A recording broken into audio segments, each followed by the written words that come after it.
Pinag-aaralan ng kampo na ilang biktima ng war on drugs kung pwedeng gamitin laban kay dating Pangulong Rodrigo Duterte ang mga sinabi niya sa pagdinig ng Senate Blue Ribbon Subcommittee nitong Martes. Ang House Quad Committee na nag-iimbestiga rin sa drug war, muling hinimok ang dating Pangulo na humarap din sa kanilang pagdinig. May unang balita si Sandra Aguinaldo. I can make the confession now if you want. Meron akong death squad, pero hindi yung mga pulis. Sila rin yung mga gangster.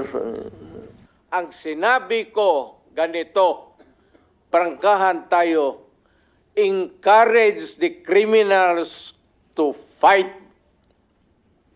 Encourage them to draw their guns. Ang mga pahayag na yan ni dating Pangulong Rodrigo Duterte sa pagdinig ng Senado, hindi raw pwedeng sabihing biro lang. Ayon kay Senate President Cheese Escudero, hindi na bago ang ilang sinabi ng dating Pangulo, pero ang pinagkaiba ngayon, lahat ng binitiwan niyang salita ay under oath, pinanumpaan. At sinabi niyang yan ay totoo sa abot ng kanyang nalalaman na pwedeng magamit kung sakasakali pabor o laban sa kanya. I think he is proud of the things he did and said. Hindi niya ikinakahiya yung kanyang ginawa at mga sinabi. Maliwanag yun sa kanyang statement. Pero pwede nga bang ipagharap ng kaso si Duterte batay sa mga sinabi niya sa Senado? Sabi ni Escudero, kasi sa dulo, kailangan mo pa rin na magrereklamo. Ang party in interest, ang pwede maging complainant ay pamilya ng biktima.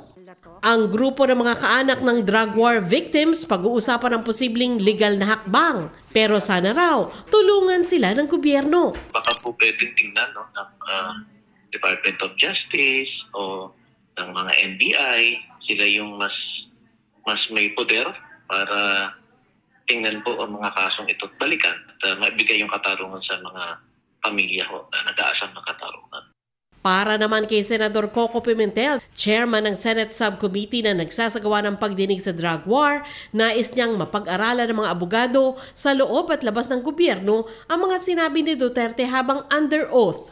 Si Senadora Riza Ontiveros, nakasama sa hearing, umaasang pag-aaralan ng Department of Justice at ng mga investigador ng International Criminal Court ang mga sinabi ng dating Pangulo. Sa tingin ng isa sa mga abogado ng mga biktima ng war on drugs na dumulog sa ICC, admissible o pwedeng tanggapin ng ICC ang mga pahayag ni Duterte sa Senado. Dalawa lang naman ang tanong dyan, is it relevant? Is it material? Relevant o kadikit ba? O may relasyon ba yan doon sa pinag-uusapan na investigasyon sa ICC? Yes, tungkol sa war on drugs ni Duterte. Material, importante ba yung iharap sa ICC? Yes, kasi ito na mismo yung mga sinasabi niya. Panawagan ni ACT Teachers Party List Representative Franz Castro, isumite ng Senado ang affidavit at recording ng pagdinig ng Senado sa ICC. Ang Quadcom sa Kamara, muling iginiit ang kanilang imbitasyon na humarap si dating Pangulong Duterte sa pagdinig nila.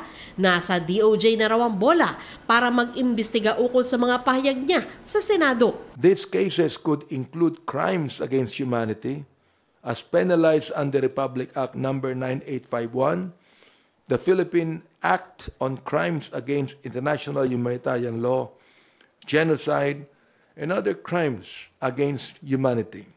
That's the title of the Republic Act. And other criminal laws, not to mention the potential jurisdiction of the ICC. Pag hiniling po ng DOJ that we can turn over the documents, we will do it. Kung tatanungin ang ilang co-chairs ng Quadcom sa Kamara, mas pabor sila kung korte sa Pilipinas ang hawak sa kaso ni Duterte. Well, I have always been